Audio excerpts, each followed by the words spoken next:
first speaker for our retreat. Today we have Satpal Singh here with us. Uncle G lives in Buffalo, New York, and he's a professor at University of Buffalo and State University of New York. Uncle G has done numerous interfaith dialogues, has led many seminars, workshops, retreats about focusing on the Sikh philosophy. I personally have known Uncle for several years and have always thought of Uncle to be a very educated, reflective, thoughtful person, so we're very happy to have Uncle here today. As you know, we're focusing on 84, kind of what happened, just reflecting on what the Sikh role is, how we move forward. And we've all researched and read many books and know a lot about, the attacks and what happened, but what we can't really read about is just that first-hand experience. So Uncle G was actually present in Amritsar during the Operation Blue Star. And we're asking Uncle G to share his reflections and just his personal thoughts of what he had endured during Operation Blue Star. Thank you very much. I will try if I can speak without the microphone. I have nothing against the microphone. But can people hear me without the microphone? No? Maybe either a little louder or You might want to use it. Is it better now? I think it's Maybe Yeah. I would have a natural tendency of doing this. So don't hesitate to let me know. As Harleen said, I was in Amritsar. Before that, I come to any of those things.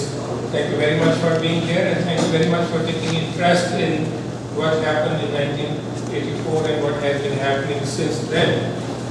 I think it's really important to think about these things.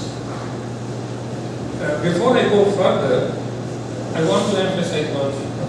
Of course, I'm going to tell you my personal experience. But keep in mind one thing, don't go just like that to make up your views on how things happen, what happened, and so on. As you know, Gunisha wrote a book on the events in 84 and beyond.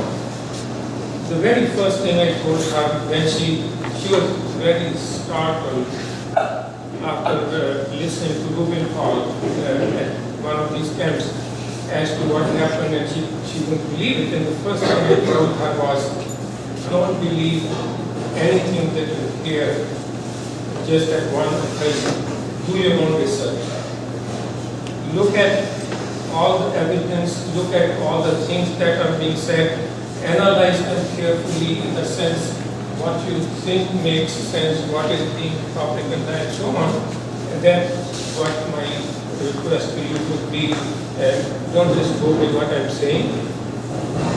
Actually analyze what happened. Look at the information available in this age, as somebody pointed out earlier, it's 2014. A lot of information is available. A lot of it is propaganda, and you're all wise enough to separate one thing from the other. I was in Amritsar during the June attack. I won't say much on this right now. I will bring up one incident just to tell you the nature of the silence, how things were being silenced. Later on, I would narrate just one personal incident. I would mainly talk about the October-November incidents. So, one thing which I want to emphasize at this point is that my story is different. Different in the sense that it's not as traumatic as what happened with others. I didn't die. Obviously, I didn't. I was not tortured. I didn't go through a very prolonged, painful recovery and so on. Where it is also different is that since I did survive, I saw a few things firsthand, the reaction of the people around, how they dealt with what was happening, so I can at least bear witness to that. So I was in Hyderabad when Indira Gandhi died. And we had I was sitting in the library at an institute, heard the news.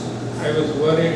That evening on 31st October, I was going to travel to Amritsar, and the trains passed through Delhi. Can everybody still hear me? Okay. So I was worried, but I won't go into the details of then how I decided, who I consulted, but eventually I went on to the train. Another brief point here, that I am going to very quickly run through my experience in about 20 minutes hopefully. Then I want to leave the rest of the time for questions, and also rest of the time, so that if you want, on a particular incident, if you want more detail, then you can ask me those rather than my going through the whole thing.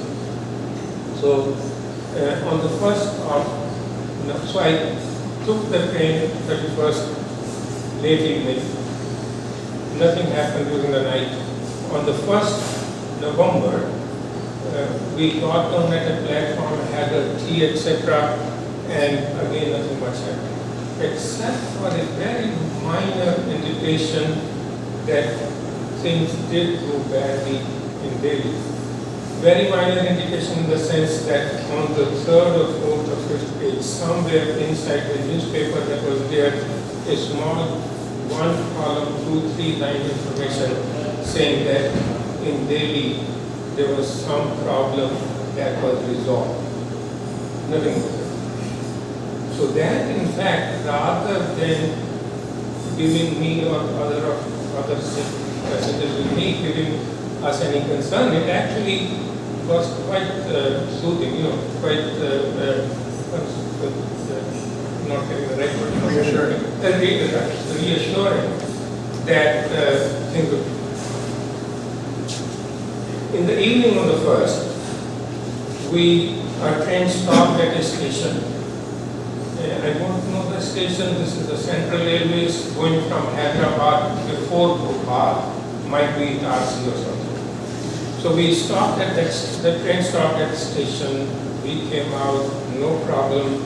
We got back onto the train when the train was to start, no problem.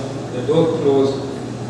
When the train was moving out on the platform, a couple of my colleagues pointed out to people throwing stones on our windows in the train.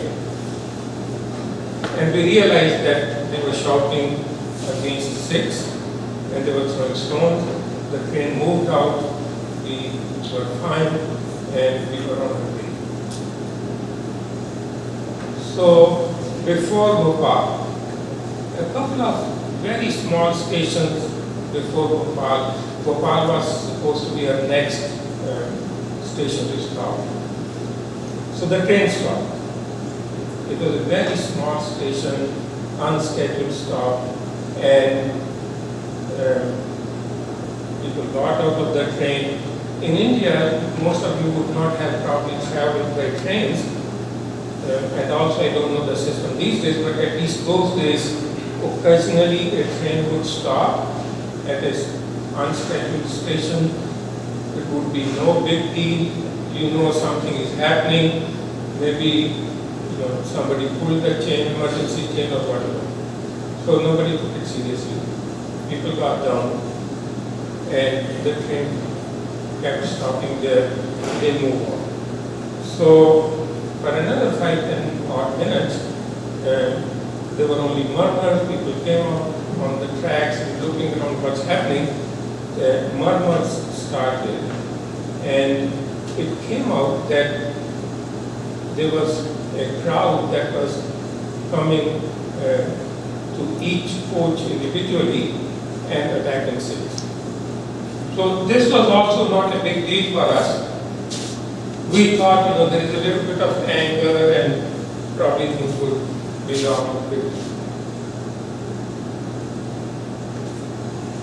So we were in this train now, and we started kind of getting concerned a little bit. We talked to other people.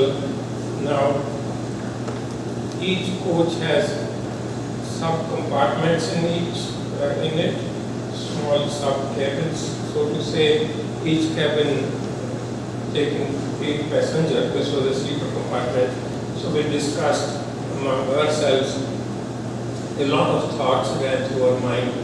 What if this happened? What if that happened? And so on. And the people around us. So in my 8 sub-cabin, 8 people sub-cabin, and there were 2 more seats, and there were 2 army men in uniform, not on duty, but those who were going for vacation to their homes. So each one of them assured us that these are probably some small, people, a little bit anger. Don't worry, we are with you. Anything happens, we will take care of it. And our major assurance came from those 2 army men who were sitting there, who said, "Sardar ji, aap bilkul fikr na kijiye. Don't worry about anything. Whatever happens, we are there to take care of it." Things started getting a little bit bad from there onwards, and people entered our coach. I was on one end of the long coach, they entered from the other end of the coach, and where do you hide? There's no place to hide. But our mind always ranks up some fancy situation, maybe I can do this, I can do that. So all 3 of us, what we did was say, we lied down on our sleeper beds, and we took a sheet over our head as if that was going to hide us, and nobody would see us. You fancy every such thing, small things. That's the only thing we could do in any case. What else could we do? Hoping that they would just pass by without doing anything. So this was a crowd of about 20-25. They came to our sub-cabin. We have sub-cabin, and so this was what we call 3-tier apartment, a 3-tier coach. So you have bunk beds kind of thing, 3 tiers. I was in the top one, another Sikh, he was in the middle one. So they first came to him, yanked his sheet off, and he right away said, "Please don't do anything to me." In Hindi, of course. I'm actually from a Hindu family. I'm the son of a Pandit, and I was the eldest son, so they made me a Sikh. This has been a tradition in India that many Hindu families, they made their, especially their eldest son, into a Sikh. So no problem. They left him. They yanked my sheet off, and there I was. So obviously a lot of thoughts then. Thoughts run probably, having studied physics, I would say that nothing runs faster than light, but probably your mind runs faster than light. A lot of small thoughts, maybe I can say the same thing, maybe he can say something else within a fraction of a second, and didn't say anything. So they put me down, I'm standing there, and something very strange happened. So these are the guys who come to kill me, or at least hurt me seriously. Very polite, so they back off. And down, they back off. And one of the lead persons, very politely, very respectfully, he says, "Sardar ji, apna chashma utar dijiye." Very respectfully, for translation, you probably understand what I'm saying, but if not, it basically sees something equivalent of, "Please remove your glasses." You never leave home, right? Even if you are in a circumstance staring at that, you say, "Well, these things happen to other people, I'll be fine." So very carefully I remove my glasses and remove my sleeper bag as if it's a matter of 2 minutes, I'm going to be pretty carefully put them off again. So there is a silence for about a few seconds, 5-10 seconds, as if they're weighing me or I don't know. So then it becomes a chaos. So everybody's punching me. The first thing they do is throw my turban off and grab my hair. And then they start kicking and hitting and punching. And the major focus is my head, because that's what defines me as a Sikh. What they could not do was, this is a very small, narrow space, and there are maybe 20 odd people, 25 people there, and then all those who were sitting there, 6 of us in one side and 2 on the opposite side, they were all there. So it is a crowded place, and they can't land their, kicks, these kicks on me, on my head directly, because I'm not lying down on the ground. So 2 people came up with a very innovative idea. What they did was, so if you see this as a small compartment, this whole room, the configuration is that there are 3 sleeper beds on this side, 3 sleeper beds on that side, and on this wall there are 2 sleeper beds. And I am in this space in the 6-fold thing. So 2 of them sat on the seat there, rest their back against the wall, so their shoes get more punches. So with their shoes, they would directly hit me, because my head was around this level, not falling down. So what am I doing? 2 things. Mentally, a whole lot of thoughts are running through my mind. And unfortunately, probably unfortunately, my field of research has been, since before then, has been on neuroscience. What your brain does, how it does it, and obviously the main focus of my thoughts is what happens when your brain gets damaged, and nobody wants to visit that. It's really hard to know what happens. And there were 2 specific instances that very quickly run through my mind, where I have seen somebody being punched hard on the head and getting into very serious consequences. So mentally, that's what all that runs through my mind. Physically, you can't think of much, obviously. So if a punch comes here, you try to save it here. If something comes here, you try to save it from there. So that's what I kept on doing. The distraction to save yourself is so much that I didn't realize at that moment what was happening, but later on I would realize that because of those strong punches, I had a punctured eardrum, I had a lot of bumps in my head, and they tore out a lot of my hair.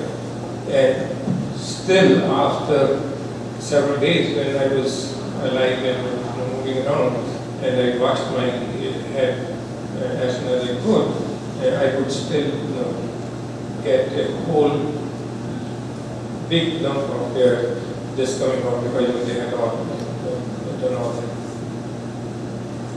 So then I think of a clever idea. I mean, what do you think of ideas which are totally useless? Because you can't do anything there. So I thought maybe I pretend that I'm already dead. Now, 3 billion years of evolution doesn't allow you to do that. You have reflexes. When somebody punches you here, you don't control them. Those reflexes work at 100 milliseconds. They don't work through your brain. So that obviously didn't work. Fortunately, what happened, the natural process of getting so many hits in the brain worked better than my intention, and I would say, quote unquote, died. I became unconscious, basically. So they had killed me in their mind, so they dragged my body and threw it on the railway track.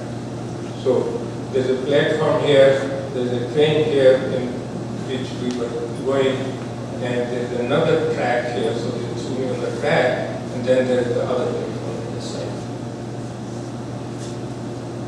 So I don't know how long I was unconscious.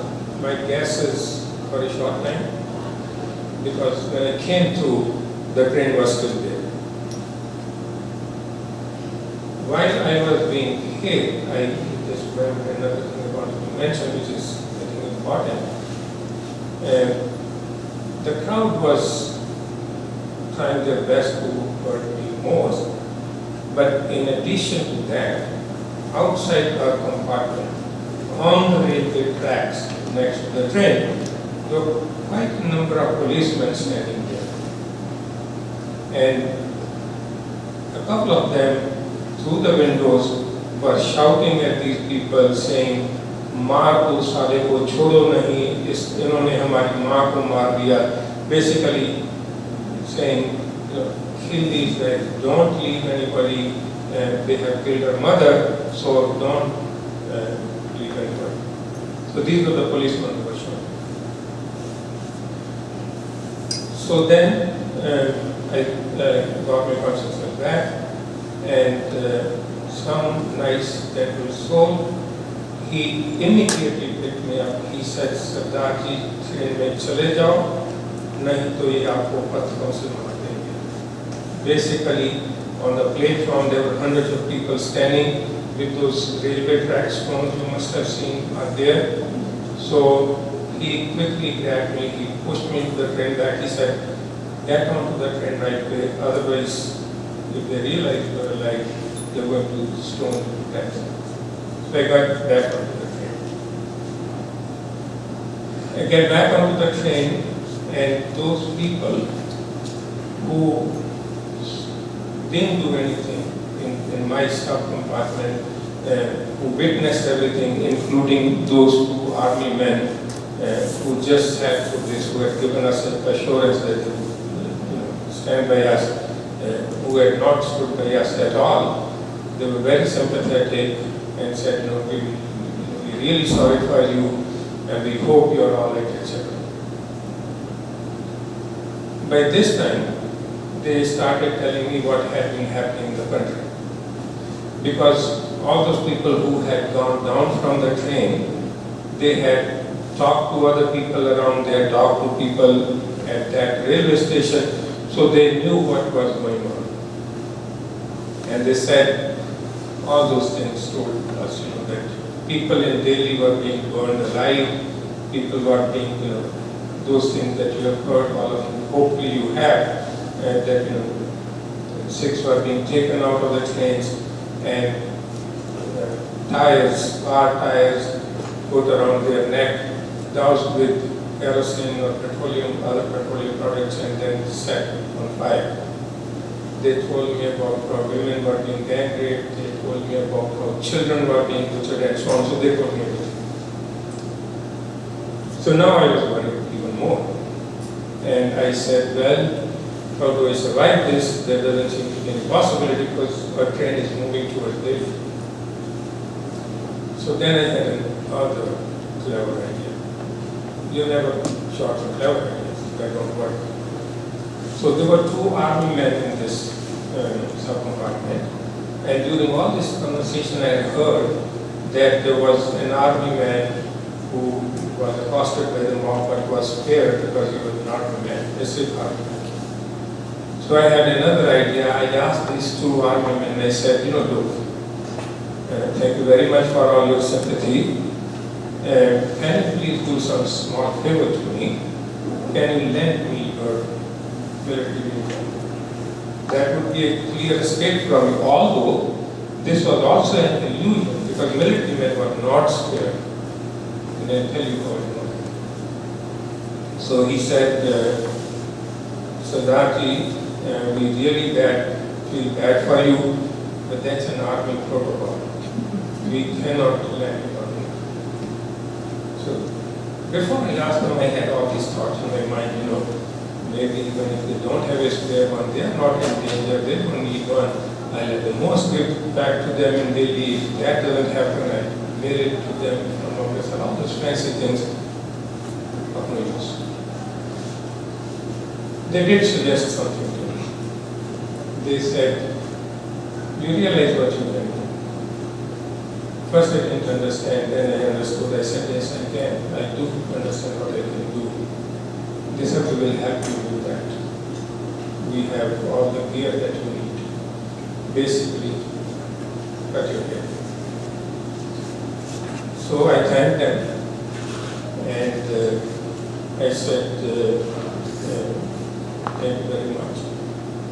They said, "Do you understand you are a danger?" I said, "Yeah, I do."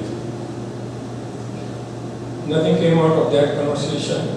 So what I then did was, in these coaches, there is a small section that is lockable. Not really lockable, but a flimsy kind of latch, where generally that is reserved for ladies, with kids especially.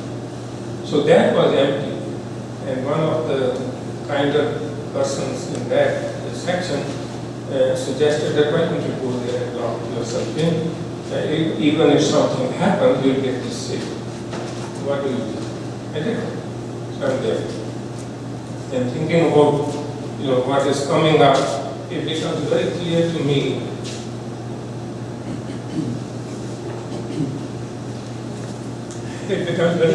me that that's the end of my journey. Because there's no escape. We're going to Delhi and so I think hard about what I can do. So I did what I could. I stood up and fed my own glass of gas. I did my own Antima Das. I prayed for my whatever, so whatever. And I had my wife, we've been married for about 5 years. And I have my children. Two of them. Harun was not born at that time, but I think something like 4 or so. Tanisha was just a few months old. That is strangely, I think, after having done that, that was probably the most serene moment that I ever had in my life. Very calm, very stable. And I not died, but I knew I was going to die. So, but that at last made me accept that just as that I accepted. So, I knew it was over. The only thing I didn't know was how it was going to happen, whether I was going to be beaten, lynched, or burned alive or anything, but at least that was clear. So then, something else happened. So the train is moving.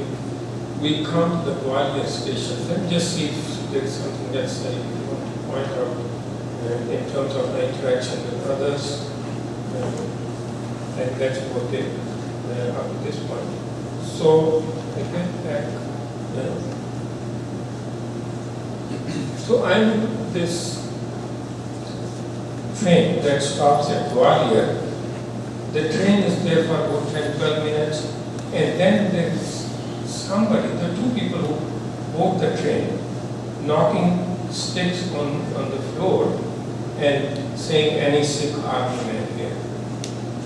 So there were those two people who are from CRP, not army, Sikh CRP. There were two non-Sikh army men and two CRP people, Central Reserve Police Force. They get down. And then somebody from there says, "Isme kaun Sardar ji hum koi bula." So they knock on my door and they said, "Sardar ji, come out. The train is going to Delhi. People are being killed." I have no clue whether this is a genuine message or it's a trap to get me out. How do I know? You don't have time to decide. I open the door, I come out, I decide to get off of the train is already moving on the platform very slowly though. I quickly grab my bag nearby, I jump out of the train. By that time the train is already at the end of the platform, but fortunately it doesn't happen to me. I get onto the rail, on the platform. There is an army facility there. If you know, Gwalior is a major army base, Indian Army base. So I come to the army, not the base, but the facility, army facility with a couple of dozen army men there, the whole facility is there. I request them for sheltering me. They cannot do that. Because they have been given orders to get sick army men from the train, but they have not been given any orders to save any civilian.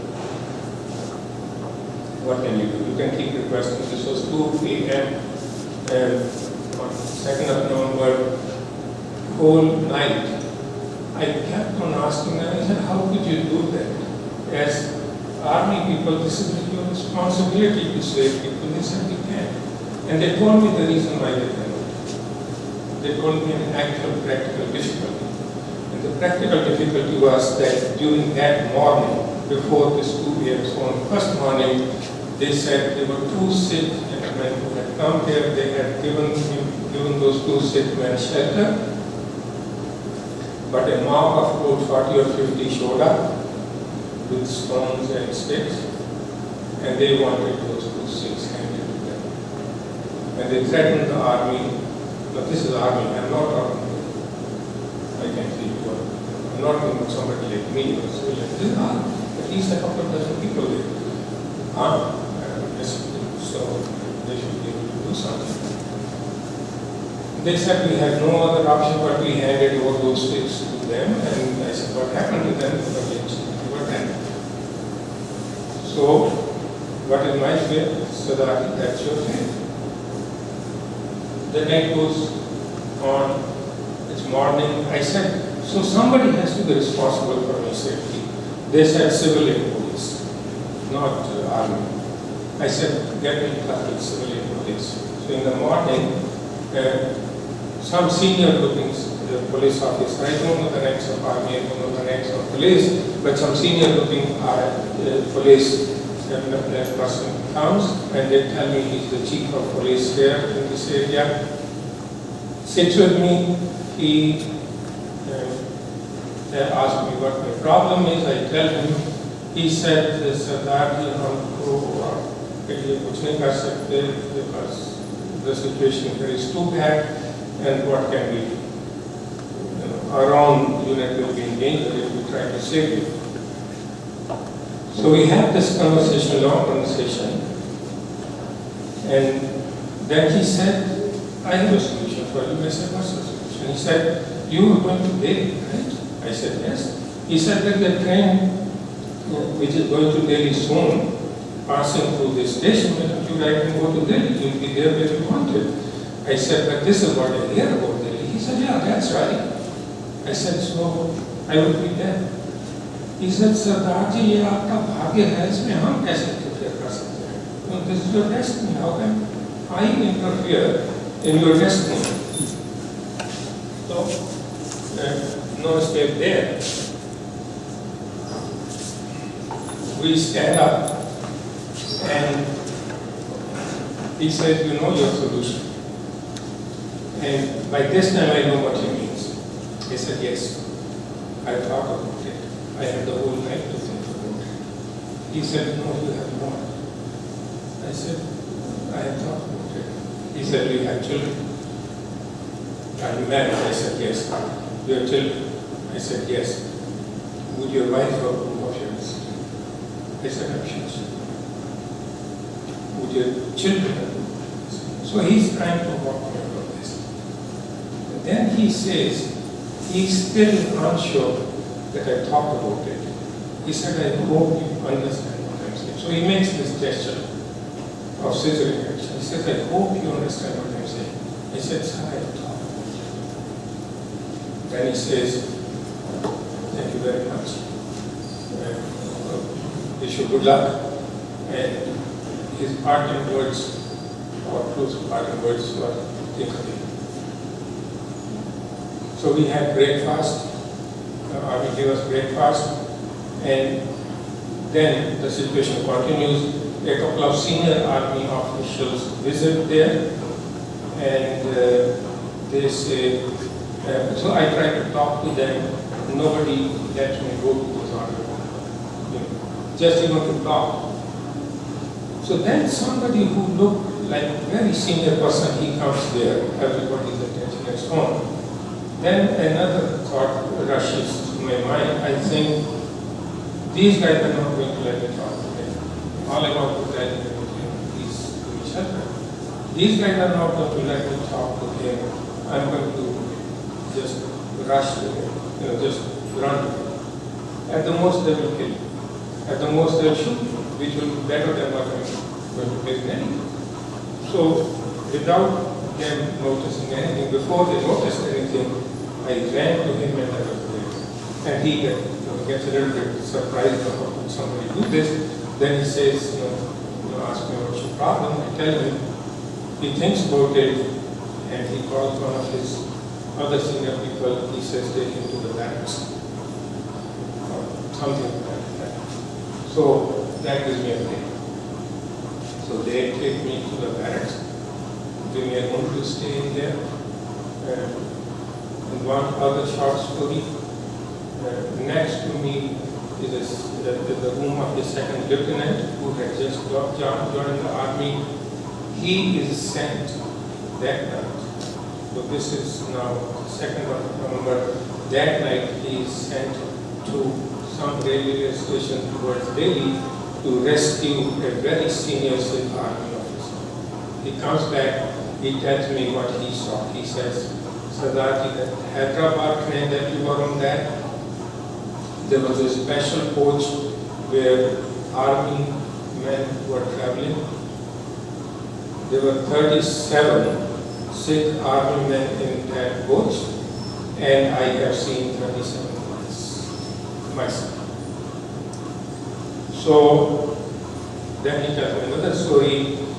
Some person at the level of major or higher, again I'm not very familiar with army ranks, he said he was traveling, Sikh major or higher, and the crowd took a large pair of scissors and jabbed all over his head and his eyes, and he was there. And then they told me about all the other things that were happening, which were very common, much more common than this, of putting ties around people's necks and burning them alive. So they told me the stories. Stayed there for a couple of days. They don't keep me there for much longer. They sent us to the Gwalior Gurdwara. A lot of small things that I could tell you, all the trauma that was there, or the injured person they were there, and so on. We were there for about 5-6 days till the things calmed down, and then the Sikhs there, they advised us even at that time not to go by train or house. They spent their own money, and they gave us air tickets, and they flew back home. And when I was at the army base, I had sent in what is called a lightning telegram that the troop reached right away. But it had just arrived a day before. My family didn't know what was happening. They had assumed what had been happening with everybody else that had happened at that time. Fortunately, I was able to reach there, and everything was fine. One small thing I want, I've taken much more time than I thought I would. One small thing I want to mention about the June incident. So we were staying in our in-laws' house because they had gone to a wedding, my wife and our small children. Amandeep was about 4.5 at that time. He got very sick. His fever ran around 5-ish or so, 105-ish, which is a danger zone. We didn't have any medicine at home, we didn't have anything at home. The nearest doctor was about a mile away, and we take him there. Absolute total curfew. Shoot at site orders, you can do anything. Now you have a choice. You either let your son in a danger zone or do something. So what I did was, we had a bike, so made him sit on the bike, had a back seat to the bike, and I took the bike. My wife came with me so that if there's a lady there, we probably less prone to just shoot you. So we ran to, no, not that, we walked through the street, and I have to just put this down to show you how we did. I hope you can still hear me. So we come on the road, there are military armored vehicles scattered all on the street, and as soon as we emerge on the road, there is a gun that is pointing at us. And as we move on the street, the gun moves with us, like that. And when we reach somewhere here, the other vehicle, so they start shooting at us, and then the gun moves like this. So we travel that distance. If you can still hear me, I probably, can you hear me? So we traveled that distance back and forth. That was the nature of, as I said earlier, the nature of silence there. Nobody was allowed out. You know, all the agencies, you know, whether it's Red Cross or anybody, they've not been allowed for a very long time. But that was the silence in which everything was being operated. And another small thing, we would hear, you know, from our house, which was at least 4 or 5 miles away from the Vasa, when the initial attack took place on 1st and 2nd and 3rd, every 10-15 minutes or so, we would hear a crowd gathering on the villages side, you know, coming towards Gurmat, the Vasa, and then there would be a huge explosion, a huge set of cries. After another 20 minutes, 30 minutes, you will hear the same thing from another angle. So whoever was trying to come there was being treated the same way. I think said a lot more than what I wanted to say. One small thing, numbers. Well, there's a lot of controversy on the numbers. Personal piece of information, that train in which I was traveling, and the second lieutenant told me that he himself saw 37 army sick their bodies. We had my family had strong connections in 2 ministries, railway and finance, and when I was missing, they talked to those people, and all of them said, very senior minister, they said, those gadis which cases the wall we nobody even touched anybody in those trains. So when people are counting the number of dead bodies, those are not counted here. So a lot of such things which in the terminology used at one time by Don Rumsfeld, who was the U.S. Secretary of Defense at one time, these in his terminology would call this as known unknowns. That is, we know that there is something we don't know. Then there is another thing in terms of numbers, that's what I put in again, this terminology I would call unknown, where we don't even know. And in that category I would put things like the village of Pataudi in Haryana, village of Monkiller in Haryana, which we don't even know what else is there. I'll stop there and take more questions. Okay. Somebody, the mob that attacked you, can you describe what was their nature, how were they dressed? Did they seem like they had just come from the community and come together to do this, or how did they seem? Sure. Thanks. I must admit I cannot tell you much about that. I didn't have time to observe. What I can say that they were young people, mostly very young people, this age or even younger. And what saved me was that they were bareheaded. They were not carrying any lathis, they were not carrying anything at all.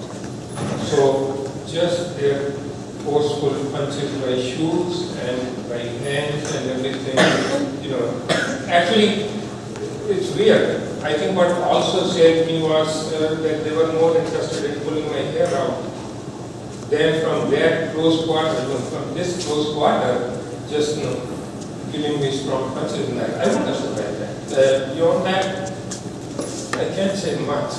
I would say about maybe 20, 25 people.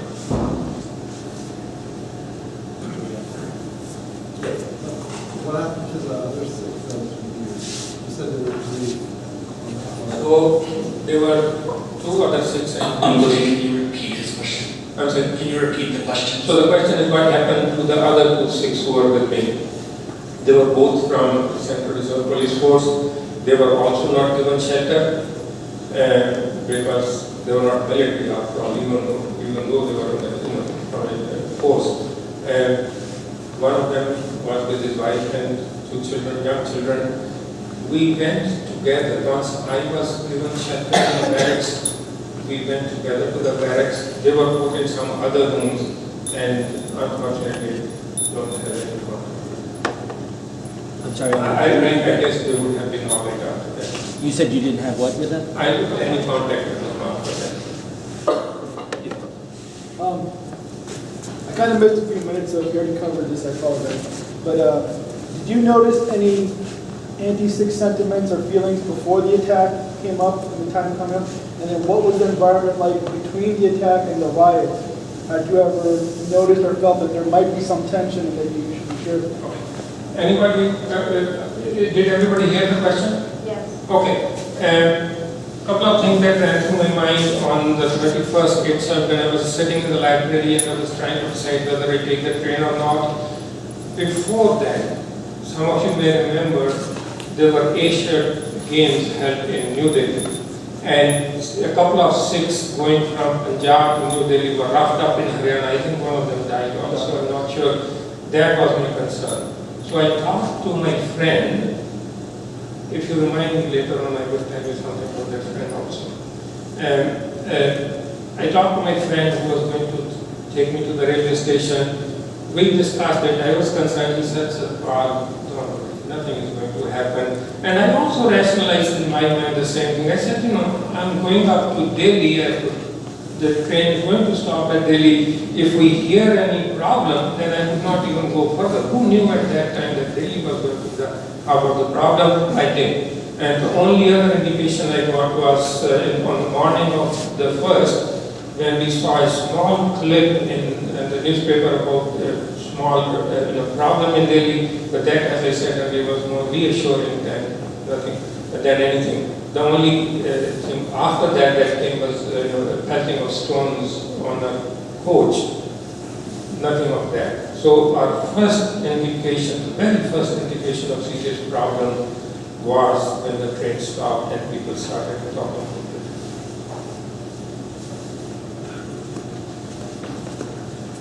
An interesting point that has occurred to me that during that, government had put a mass media blackout outside Punjab, outside Delhi, outside I forget, I wanted to mention something about a friend. So after many months, I came to the friend who is very, very close friend to me, and he was very curious. He was involved in trying to search for me when I was missing, and he said what happened. I told him what had happened, and his wife very innocently and very matter of fact, he said, Satpal, what else would you expect? People were distributing sweets in Delhi.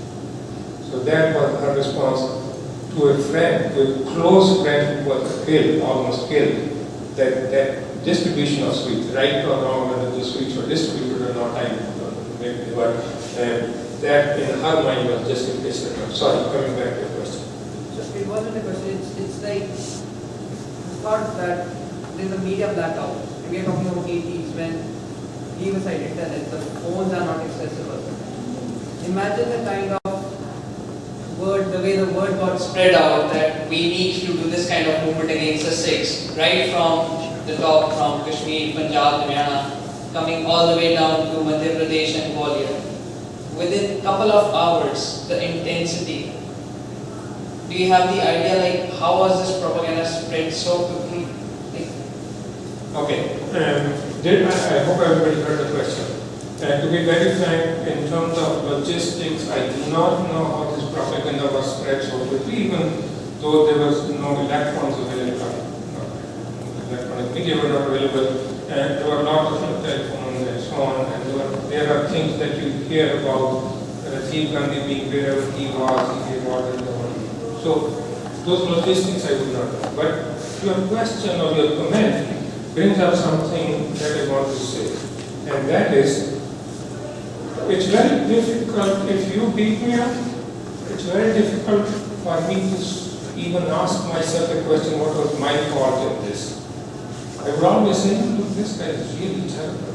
You know, but the point I'm making is, we should ask ourselves, I mean this question, why does the world not know what happened? I'm not talking about why we were beaten up. That's clear that whatever the viciousness that, the stoic spirit and the motive, I'm not saying why we were beaten. My question is, why does the world not know? What can we do? What have we done? I was talking to Olivia yesterday evening, and this question came up, the Jews, when they were beaten up, when the Holocaust took place, Hitler and Goebbels, they did a great job, quote unquote great job of convincing their audience that this was justified. Our government doesn't even have that justification. What is it that we are lacking? I want all of you to ask this question of ourselves. And as far as I'm concerned, one of my janitors, the person who used to come in our office, used to call me Dr. Son, for whatever reason, instead of saying. But I think I'm really son, I'm past, saying son, You guys are young. You're not son, you're young. And do something with it. And of course, I must give credit to the youth here that almost everything that is known in the world today about '84, youth have made a major contribution to that. And we should do that more. There's another point I was going to mention, it slipped out of my mind, but that's not it. 1 second, there was a question. Did you have any experience with the Sanjay Khalsa you talked about? No, I didn't. Did I have any experience with Sanjay Khalsa? No. The only thing I would say is we could hear chatter about what he was doing, and we could clearly realize that was propaganda, what he was doing, what he was insinuated about, what he was doing. That we could see. My brother was working within the Ramdas in the National Bank, so he would tell his personal experiences, and all I would say was, again, I would echo the same thing, all this propaganda, we should conquer it. We should have something. Saying that there was a hand somewhere here. Yeah. So on the topic of informing people, do you know, are there sort of any documentary type efforts out there? Like, have you been interviewed? Has anybody asked, on film or on tape to interview you more thoroughly about your experiences? I know you just gave us this talk, and it's 40 minutes, an hour, like people did with Holocaust survivors, documented all that. Some of them wrote books, but especially, from the younger generations, they had people interviewing the survivors, documenting everything. Are you aware of any efforts in particular? Have you been recruited into any of those efforts? So there are two things I want to mention with respect to that. Yes, there are isolated efforts. I have been interviewed by a couple of people, either for their PhD thesis or other things. I have given about, in the last 30 years, about 5 or 6 such kind of presentations, not many more. I think people are suppressed. We have to come out of this suppression. I think people are busy. I don't wrote a poem. I don't want to take your time narrating that in terms of how careless we are in terms of spreading this information.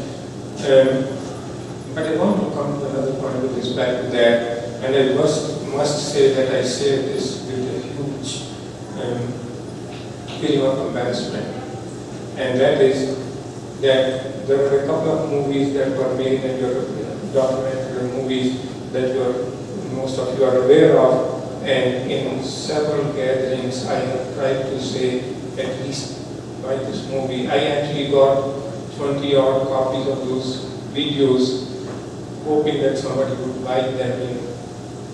You go to a Gurdwara, Satpal जी है तो बड़ी चंगी movie है तो सानू जरूर देखनी चाहिए मैंने दे दियो मैं कॉपी करके तो वापस कर दूंगा I hope most people understand. If you don't, the sentiment is this is a wonderful piece of thing somebody has done. Please give me this DVD and copy it and give you back the original. Nobody is willing to spend $10 to buy a video that this then student has made on 84 by spending her own money. Nobody is willing to buy those $10, and these are doctors and physicians. I have nothing against doctors, physicians, engineers, professors like me or experts. No. But these are people who earn a lot of money. They're not, and these are the people who would say, "Satpal ji, तुसी ऐ करते हो, तुसी वो करते हो." बंदा सिंह भारत के उत्ते मूवी बनानी चाहिए, ब्रेव हार्ट की मूवी बनी सी, बंदा सिंह भारत की मूवी बनानी चाहिए. What nonsense! You know, do something. Sorry. Can you just share a little bit about why didn't you cut your hair with everything that was going on? What was it? I have no answer. I must say, I really no answer. I didn't feel it. It was very clear that that would be an escape, and that would be, I had a long time to model. I mean, when I stood up and did my aghast, it's not that that thought didn't occur to me. When I had my children, in my imagination, not that this thought didn't occur to me. It was a long time when the army men told us that you're going to be lynched in the morning, we can't save you. It's not that that's all. I didn't feel that. That's all that I can say. I can go into all these explanations with my gurus, I didn't want to, discuss. If I do that, I'll be talking like holier than thou. I'm not going to do it. It's not my, it was not my decision. I think. We have time for a few more questions and things like that. And then we'd like to have, of course, wrap up. If he has any final thoughds. Unfortunately, Uncle D has to leave today a little bit early, but he'll be here during lunchtime. So if you have time, I know we will want to sit down and talk to you further if you have more questions. And then we get a question from the audience.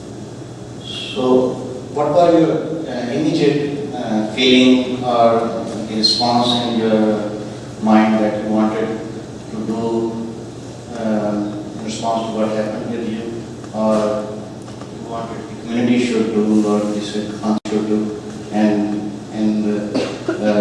really, were you able to do something that you really wanted in response, or did it took a long time for you to do something? So basically, as far as my response at that time was concerned, I think unfortunately it was mostly centered on survival. I mean, whatever you can do to survive, you would do, and I did that. Immediately coming after I came back to Amritsar, we sat down for the next 3 or 4 months, and the entire city was in huge tension because an impending attack. That whatever happened in Delhi, people were emboldened, and now they are going to show us in Amritsar that they can do the same thing. And I don't know how many of you were even born at that time, probably not many. We went through a phase of the next 3 or 4 months in Amritsar, where all of us at our houses had huge stacks of red chili powder in our upper stories, and those Coke and Fanta glass bottles, so that if the crowd comes to your house, you can at least throw at them and buy some time. And we went through that phase for another few months.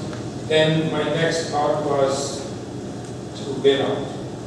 When I did my postdoc here, I had an offer, written offers from Stanford, Berkeley, and as postdoc in Copenhagen. I denied that. I said, I want to set up lab in India. I was hugely successful. At the age of 33, I was far more successful in my science, where most of the very senior people had not reached. I was there, but then my thought concentrated on all this down the drain. if I can survive, I won't be able to do what I want to do, work out, start a new career. So I basically started my new career there. After coming here, a lot of things that we have to take care of, just to be able to put things together. So I must admit, I have not done much. The youth here who are not involved in that have done much better than me. And my request would be that we really need to do more. One very unfortunate thing that I see in this country is, I probably same thing in Amritsar or Punjab, probably even more, is that you talk to a college going student. We get a lot of Sikhs in our university, you talk to them, what do you know about 84? These are Sikh students. उनका मेरा ख्याल है कोई terrorist ऐसे वो दरबार साहब के अंदर चला गया तो गवर्नमेंट ने उन्हें बाहर करता that's about what I know. Can you tell me something more? This is a very common response. I hope we can counter that. Abhijit, I have two questions. The first one is that once you had a better idea of what was going on, do you know if it then started spreading to the south of India as well, or was the majority of it concentrated in the north? The other question I have is, you had mentioned that you got out because the army had given you plane tickets. Why did you feel like flying was any safer than taking a train? I didn't. The second question, I didn't feel it was much safer. In fact, we had a stopover at Delhi airport. There was a little bit small thing which get into a huge argument with respect to a Sikh passenger. We were worried. We couldn't stay at that place forever. So the people who were helping us, they felt they would not be as safe. So they advised us here. So we went with that advice. Coming back to the first question, so the important, what was it that you can remind me? It was about whether the Yes, yeah. So I have heard quite a few stories that are not there, obviously, from all the, in Kanpur, I think it was really bad. In West Bengal, which was relatively safer, and Bokaro steel plant, I've heard stories. In South, I've heard stories, but I want to go, and those you all know. I want to bring up something else. I'm sorry for taking a couple of minutes more. Something which most of us pretty sure do not know. So Hyderabad, I was told, is a very safe place, so I don't want to go there and take the position. I had gone to Hyderabad. I had been invited to take a position there. This position, again, I'm answering, I just basically left my career. I was very high in my career. This was a position as director of a new division. Under me would be several departments. Why don't you go there? So I didn't want to feel safe. In 88, so I came here in 85, in 88 I made the first visit. I thought I'll go and judge the environment there. I was at home in Amritsar, and what do I hear? How many of you have heard about a city called Bidar in Karnataka? How many of you know an incident of this there? Only one person. In the city of Bidar, there is a Guru Nanak Engineering College. They wanted to, they had a 100-bed hospital, and the government of the state wanted to put a 500-bed hospital. The Sikh Guru Nanak Medical College, that was already running a 100-bed hospital, was in the lead in contesting for that. There was another group who wanted to run that hospital and apply for that because it's a lucrative business, 500-bed hospital. What do? They rough off 6 students, killed 6 or 7 of them from Guru Nanak Medical College, and injured a whole lot of them with a simple notation, with a simple intention that 6 would move out of that place. Bidar in Karnataka would be considered a hugely safe place in the south. And Karnataka in general has not been that volatile. This is only one thing. What rattled me even more was that all the journalists were there, all the police were there, police didn't protect them, journalists didn't bring out the news. The news did not come out in the until 4 or 5 days later, when some of those students sneaked out, were able to eventually reach Delhi and tell their parents. That was. We'll have one more question from Uncle Singh and then Uncle Lee can wrap up. And then, like I mentioned, Uncle Lee's here throughout lunchtime, so please, it's a great opportunity to sit and talk. So my question to you is that, of course, we think that this was all organized by the government. Of course, the government will tell you that this was all unorganized mob behavior. In your view, is the truth lying in between something? You asked me a difficult question. You asked me, you qualified your question by saying my view. And I tell you my view. I have absolutely no doubt, zero, no doubt this was organized. There are several different pointers. Being in science where we rigorously look at the evidence, several things I would say are incontrovertible evidence that it was organized by the government, whatever you call government, party or whatever, Hindu law, whatever you call. I'm not going to blame anybody because I can't put my finger on it. That's some of the things I have no doubt. The government is going to say it was not organized. A lot of Sikhs say it was not organized. A lot of Sikhs say it was a terrorist and I think it was needed to be flushed out. I'm not going to argue with them. My view is that clearly there are so many evidences you cannot get past. Thank you very much, and I'm sorry I'm taking too much of your time. And as Mandeep said, I'll be here during the lunch and maybe a little bit after that, a few minutes or an hour, I don't know how much. But feel free to ask me any questions. Thank you very much. Right, we got outside.